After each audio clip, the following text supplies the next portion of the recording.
वो ये देखिए जेनेटिक के साथ साथ जब एनवायरमेंटल फैक्टर्स भी आ जाते हैं ना साथ में, हाँ, तो उसको और ज़्यादा बढ़ावा देते हैं। अब जैसे आप दिल्ली की बात कर रहे हैं, आप दिल्ली में थे, तो वहाँ पॉल्यूशन लेवल्स बहुत हाई हैं बेसिकली।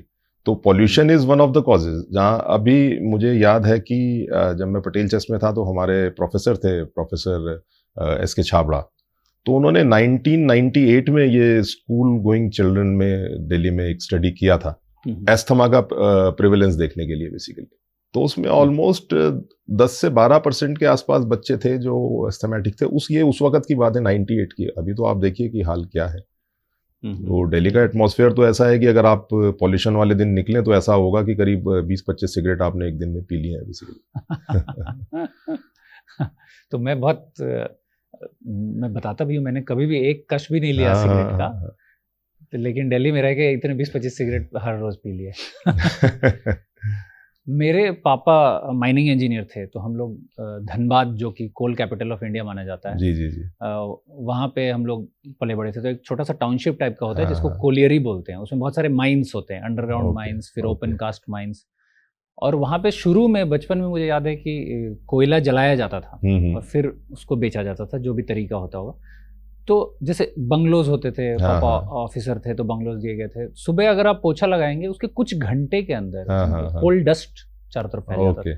बाद में फिर उसको रोका गया कि नहीं, इस तरह रेजिडेंशियल एरिया में नहीं करना है, तो वो जाके बंद हुआ। लेकिन काफ़ी टाइम तक तो यही होता रहा। लेकिन उसके बावजूद मुझे वहाँ पे कुछ नहीं हुआ। लेकिन जब दिल्ली आया तो वो कोल डस्ट से का भी बाप निकला। इसमें भी बेसिकली ना पार्टिकल साइज पे बहुत डिपेंड करता है। जैसे कोल पार्टिकल्स हैं, अगर वो उनका साइज बड़ा है तो वो क्या होता है कि आपके ना ऊपर ही, मतलब नोज के लेवल पे या बिल्कुल जो आपके ऊपर के एयरवेज हैं वहीं फिल्टर आउट हो जाते हैं।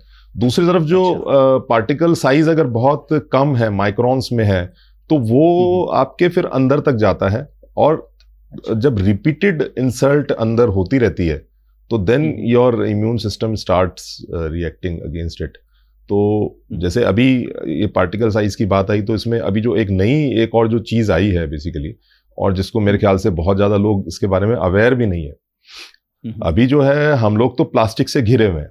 आप कहीं भी जाइए, आप घर में देख लीजिए, आप कहीं शॉप पर जाइए, आप प्लास्टिक की बोतल से पानी पी रहे हो। कितनी प्लास्टिक की चीजें आपके सराउंडिंग्स में, घर बाहर सब जगह है बेसिकली।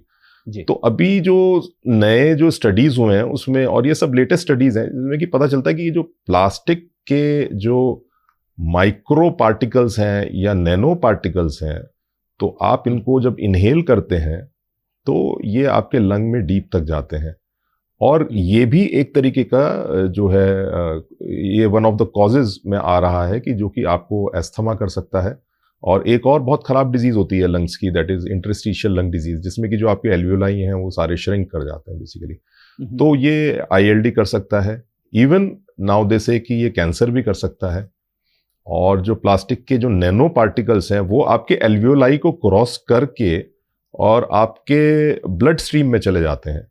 तो अभी एक केस ऐसा भी डिटेक्ट हुआ कि जिसमें ये जो हमारे हार्ट के जो आर्टरीज होते हैं, कोरोनरी आर्टरीज होते हैं, तो उसमें ब्लॉकेज था।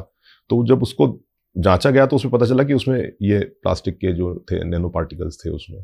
तो ये भी एक कॉज जो है सामने आ रहा है। दूसरा, आप जिस चीज़ के बारे में लोग फिर से सोचते भी नहीं होंगे, जैसे हम जो गाड़ियां ड्राइव करते हैं, हम कहते हैं ठीक है उसका गाड़ी का तो जो व्हीकुलर पॉल्यूशन है because of fuel and all, वो तो सारा है ही।